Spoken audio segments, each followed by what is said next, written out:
আসসালামু আলাইকুম। গত একটা ভিডিওতে দিয়েছিলাম যে ভিডিওতে অনেক প্রশ্ন করছে বা আমার কমেন্ট এসেছে এবং ফোন এসেছে। তো তারই প্রেক্ষাপটে আমি আজকে আরেকটা ভিডিও তৈরি করতেছি। এর মাধ্যমে বিল দেওয়া হবে এমপিভুক্ত শিক্ষকদের। তো কয়েকটা জিনিস আমি আজকে ক্লিয়ার করে দিব। আপনারা অবশ্যই আপনি পুরোপুরি দেখবেন এবং বুঝতে পারবেন। যদি সম্পূর্ণ ভিডিও না দেখেন তাহলে বুঝতে পারবেন না। তো অলরেডি দেখতেছেন যে আমি অলরেডি ওই ওয়েবসাইটে লগ ইন করছি। আপনি অল স্পষ্ট করে দেখতে পাচ্ছেন যে আমার এখানে appemis.gov.bd ক্লিক করার পর এখানে কি করবেন? আমি আমার প্রতিষ্ঠানের প্রথমে নাম দিলাম, সরি, এমপিও লিখলাম। এখানে এমপিও লিখছি, তারপর লিখছি এখানে ইন নাম্বার। ইন নাম্বার পর এটা আমার এমপিও যে পাসওয়ার্ডটা, অর্থাৎ আমরা আইএমএস সার্ভারে ইআইএমএস সার্ভারে যে এমপিও ভুক্ত যে লগ ইন করি, এখানে যে লগ ইন করি যে পাসওয়ার্ড দিয়ে আমাদের এমপিওভুক্ত বা এমপিও আবেদন করার জন্য বা উচ্চতর গেট আবেদন করার জন্য যে সিস্টেম করা হয় বা যে সিস্টেমে আমাদের আবেদন লগ ইন করা হয়, ঠিক সেই পাসওয়ার্ড দিয়ে এখানে আপনি লগ ইন করবেন। তো আমি লগ ইন করলাম। লগ ইন করার পর অলরেডি দেখতেছেন যে আমাদের মাঝে সুন্দর একটা পেজ চলে এসেছে। আমি অলরেডি আগে একটা ভিডিও দেখাইছি। তো কি করব, আমি এখানে সার্চ বাটনে ক্লিক করলাম। করার পর আমার যে যে সোনালী ব্যাংকের যে সেবা বা শাখার নাম, সেই শাখার নাম আমি এখানে সিলেকশন করতেছি।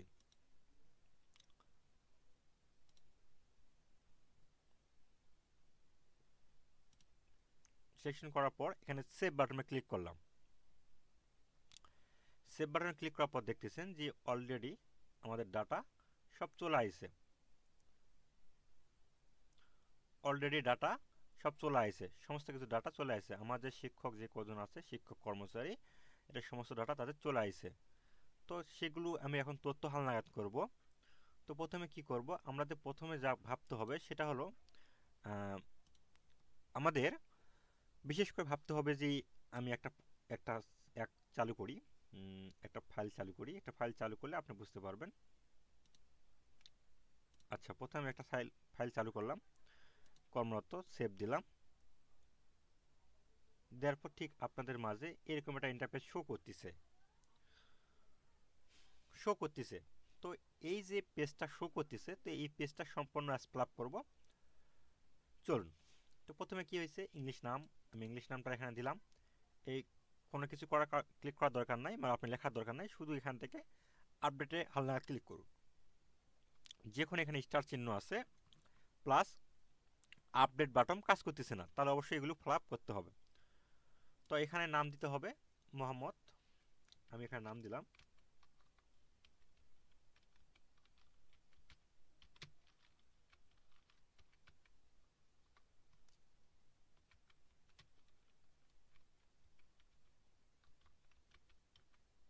হোসাইন। পিতার নাম দিলাম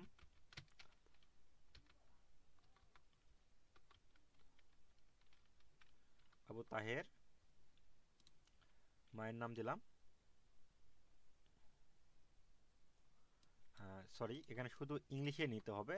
তো আমি ইংলিশে ক্লিক করলাম, ইংলিশে অটোমেটিক সব চলে আসছে। আসার পর ওনার জন্ম তারিখ, এতক্ষণ ওয়েট করার জন্য। তো এখানে জন্ম তারিখ দেখতেছেন 1985/12 এখানে দেওয়া আছে। তো আমি এখানে দিচ্ছি না, এই জিনিসটা, এটা হবে না, এটা হবে হলো 1111। আমি এটা ইউজারপে কাজ করছি এনার 1986। এখানে ড্র ডিজিট, এখানে দেখেছে আপনার জরিপে অবশ্যই কাজ করছেন। আমি ওনার জরিপের কাজ অনুপাতে আমি কাজটা নিয়ে নিলাম। এনার ফোন নাম্বারটা এখান থেকে নিব। আমি ফোন নাম্বারটা নিলাম, নেওয়ার পর এখানে ফোন নাম্বারটা দিলাম। তারপর এখান থেকে ওনার মেইল নেব আমি। ওনার মেইল অ্যাড্রেস এখানে দেওয়া নাই, কিন্তু আমি মেইল অ্যাড্রেস এখানে আমি জানি। Imran I CT88@gmail.com। এখানে লিঙ্গ অটোমেটিক শো করবে, এখানে ধর্ম দিলাম, অটোমেটিক শো করতেছে। এখানে কম্পিউটার বিষয়, এখানে কম্পিউটার, এখানে শো করতেছে সব কিছু। তারপর আপনার ব্যাংক অ্যাকাউন্ট, এখানে ব্যাংক অ্যাকাউন্ট বলতে আপনার যে ব্যাংক অ্যাকাউন্ট আছে সে ব্যাংক অ্যাকাউন্ট দিতে হবে। তাই আমি ওনার ব্যাংক অ্যাকাউন্ট দিচ্ছি।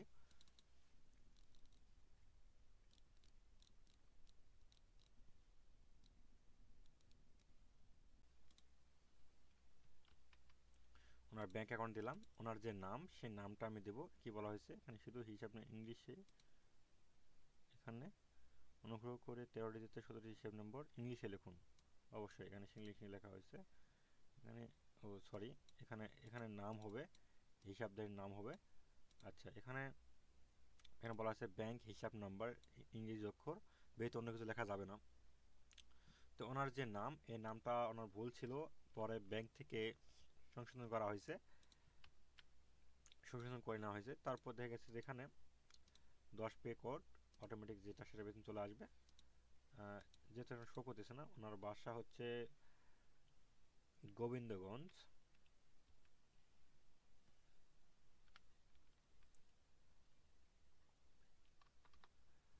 আচ্ছা, আমরা দেখে নেই এক নজর।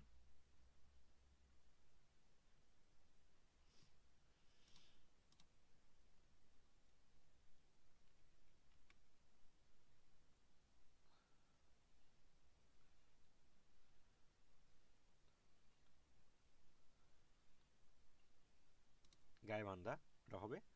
সমস্ত সমস্ত কিছু ফিল আপ করার পর দেখতেছেন যে আপনাদের মাঝে ঠিক এরকম একটা ইন্টারফেস শো করতেছে অলরেডি আপডেট বাটনে। আমি যেখানে ক্লিক দিই অটোমেটিক এনার আপডেট হয়ে গেছে। ইচ্ছা করলে আপনি এখান থেকে এডিট করে আবারও আপনি পূরণ করে আপডেট করে নিতে পারেন। এগুলো আপনি ইচ্ছা করলে চেঞ্জ করে নিয়ে আবার আপডেট করতে পারেন।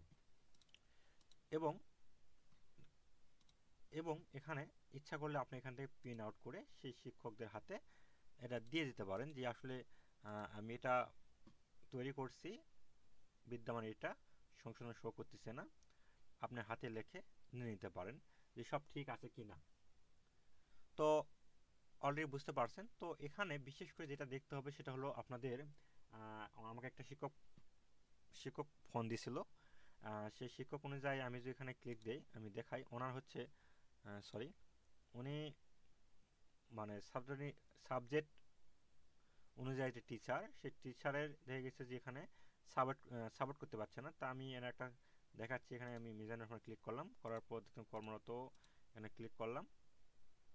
ক্লিক করার পর ঠিক আপনাদের মাঝে সব চলে আসলো। আসার পর উনি ওনার দুইটা অপশন আছে এখানে, পদবি আর বিষয়, এখানে সিলেকশন করতে পারে নাই। এটা সিলেকশন করে সরাসরি সিলেকশন হবে না, এটা সরাসরি আপনি চেষ্টা করেন সিলেকশন হবে না। ঠিক আছে, তো আপনি কি করতে হবে, এখানে এই বাটনে ক্লিক করতে হবে। করার পর আপনি যদি এখানে নোট অ্যাপডেট থাকে তাহলে এখান থেকে আপনি যে সাবজেক্ট এমন দেখছেন ইংলিশ দিলাম, দেওয়ার পর অটোমেটিক সব শো করতেছে, দেখেন ইংলিশ চলে আসছে। ঠিক এরকমভাবে কাজ করতে হবে, এটা পরে শো করবে। আমি যদি এটা না দিয়ে থাকি, দিলাম, দেখেন অটোমেটিক শো করতেছে না, তাই না? তাহলে আমি এখানে ইংলিশ দিলাম, ইএনজি, ইংলিশ দেওয়ার সঙ্গে সঙ্গে অটোমেটিক সব চলে আসলো। তো সাধারণত এইভাবেই আপনাদের প্রত্যেকটা কাজ করতে হবে, প্রত্যেকটা ফাইলে এভাবে কাজ করতে হবে। তো প্রথমে যেটা ভাবতে হবে সেটা হলো এখানে আপনারা যেটা করবেন সেটা হচ্ছে আপনার এনআইডি অনুপাতে আপনার ব্যাংক হোল্ডিং নাম্বারটা ঠিক আছে কিনা এই ইএফটি তথ্য আপডেট করার আগে অবশ্যই জেনে নেবেন ব্যাংক কর্মকর্তা বা ব্যাংক থেকে, আপনার নিজ শাখার থেকে। 1 নম্বর। 2 নম্বর, আপনার এনআইডি কার্ড দিয়ে আপনার সিমটি উত্তোলন করা আছে কিনা তা নিশ্চিত হবেন। এটা কেমনে নিশ্চিত হবেন?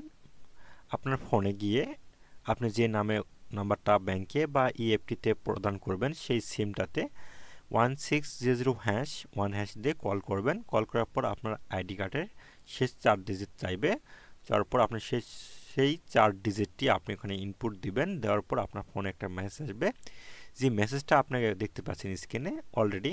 যদি আপনার মেসেজের নাম্বার লিস্ট দেখায় তাহলে বুঝবেন যে এই সিমটা আপনার এনআইডি কার্ড দিয়ে উত্তোলন করা। আর যতুল আপনার সিমে কোনো মেসেজ না আসে, যদি মেসেজ আসে এরকম নো মেসেজ, তাহলে বুঝবেন যে আপনার এই সিমটি আপনার এনআইডি কার্ড দিয়ে উত্তোলন করা নয়। 3, অনেকেই প্রশ্ন করতেছেন যে আসলে আমি অ্যানালগ আইডি কার্ড দিয়ে ব্যাংক অ্যাকাউন্ট খুলছি, সেক্ষেত্রে আমি কি করব?